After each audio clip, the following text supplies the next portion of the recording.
শালিক, হাড়গিলা, কেশোয়ারি, কাকাতুয়া, কাক,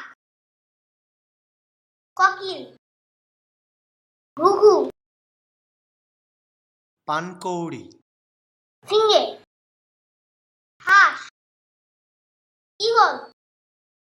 মরাল, গালচিল,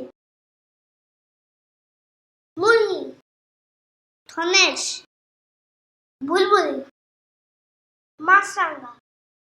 চিল, কিউই, ম্যাকাও,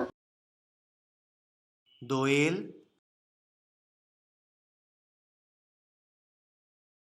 উট পাখি, পেঁচা, তুতা, ময়ূর, পেলিকান, পেঙ্গুইন, কবুতর, কোয়েল, চড়ুই, সারস, রাজহাঁস, শঙ্খচিল, দীর্ঘচক্ষু, টার্কি, শকুন, ডাহুক, কাঠঠুকরা, বাবুই, পানকড়ি, বাজ পাখি, তিতির, ভরত, শালিক, হাড়গিলা,